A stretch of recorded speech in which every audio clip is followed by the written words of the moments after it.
Assalamualaikum warahmatullahi wabarakatuh. Perkenalkan, kami dari kelompok 1B. Di sini kami akan memberikan edukasi mengenai how to adapt person-centered health services to aging population dengan dosen pembimbing Bapak Nurse Rajuni Trigo Escape, MEPID. Selanjutnya, kelompok 1 terdiri dari 12 orang. Yang pertama Dwi Sutriani, yang kedua Fajri Afdoli, yang ketiga Zulkairina Umul Husna, yang keempat Harimila Rezeki, yang kelima Azahratul Humaira, yang keenam Rizka Devi Rahmadani, yang ketujuh Poppy Rafita, yang kedelapan Feby Helia, yang kesembilan Aprilia Listiani, yang ke-10 Agustian Putri, yang ke-11 Siti Maisarah, yang ke-12 Vidya Putri Sira. Nah, bagaimana mengadaptasi layanan kesehatan yang berpusat pada individu untuk populasi yang menua? Nah, di dunia telah berkomitmen pada tujuan global untuk pembangunan berkelanjutan yang relevan bagi semua orang dimanapun. Bagian dari janji ini adalah bahwa orang-orang dari segala usia mendapatkan perawatan kesehatan dan sosial yang mereka butuhkan, tetapi sistem kesehatan di seluruh dunia belum siap untuk populasi yang lebih tua. Orang yang lebih tua sering mengalami lebih dari satu kondisi kesehatan pada saat yang sama, dan masalah ini cenderung berkelanjutan. Sistem kesehatan suatu jaringan penyedia pelayanan kesehatan atau supply side, dan orang-orang yang menggunakan pelayanan tersebut yaitu demand side di setiap wilayah, serta negara dan organisasi yang melahirkan sumber daya tersebut dalam bentuk manusia maupun dalam bentuk material.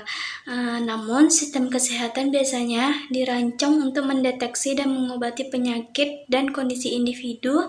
Sebagai akibatnya, mereka cenderung mengelola masalah kesehatan orang tua dengan cara yang terfragmentasi yang memiliki konsekuensi negatif. Nah, adapun masalah terfragmentasi yang terjadi pada lansia ialah sebagai berikut. Yang pertama, lansia seringkali bergumul dengan saran yang bertentangan dari penyedia layanan kesehatan yang berbeda. Yang kedua, mereka mungkin diberi resep banyak obat yang dapat memiliki interaksi negatif. Kemudian yang ketiga, mereka mungkin lebih membayar biaya yang lebih tinggi dari semua layanan yang berbeda. Nah, seringkali fragmentasi ini mengartikan bahwa kita kehilangan kesempatan untuk mengelola kondisi kronis dan mencegah orang menjadi ketergantungan ke perawatan. Tetapi kita tahu sistem kesehatan dapat lebih baik memenuhi kebutuhan populasi yang lebih tua. Selanjutnya itu mengenai sistem kesehatan pada lansia melalui pendekatan holistik dan terintegrasi. Sistem kesehatan untuk lansia perlu beralih dari mengelola setiap penyakit atau kondisi secara terpisah dan mengambil pendekatan yang lebih holistik dan terintegrasi, yang terfokus pada membangun dan mempertahankan kapasitas fisik dan mental pada lansia. Nah, seperti yang sudah dijelaskan tadi bahwa sistem kesehatan pada lansia itu melalui pendekatan holistik dan terintegrasi. Nah, di mana bentuk dari pendekatan holistik dan terintegrasi ini yaitu adalah layanan terpadu.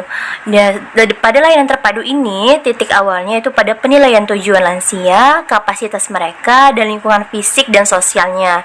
Di mana nanti penilaian ini memungkinkan profesional perawatan kesehatan dan sosial bersama dengan orang tua dan pengasuh mereka.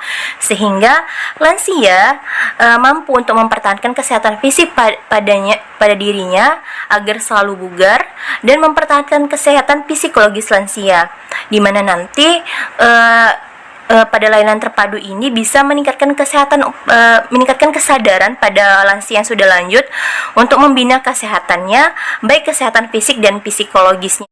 Selanjutnya, bertujuan untuk mengembangkan rencana perawatan di mana layanan dikoordinasikan di berbagai penyedia dan pengaturan dan disampaikan di rumah orang tua atau sedekat mungkin. Hal ini untuk memastikan akses universal ke perawatan terpadu yang kami tawarkan ke pelayanan kesehatan yang berkualitas dan memanfaatkan sumber daya kesehatan yang ada dengan lebih baik. Yang terpenting, lansia tidak akan tertinggal. Dari penjelasan tadi dapat disimpulkan bahwa pada lansia terjadi penurunan fisiologis dan biologis yang juga berdampak pada perubahan psikologis. Oleh sebab itu diperlukan pelayanan kesehatan yang berfokus pada lansia untuk meningkatkan kesejahteraan pada lansia. Baiklah, sekian dari kelompok kami. Apabila ada kesalahan kami mohon maaf. Saya akhiri. Assalamualaikum warahmatullahi wabarakatuh.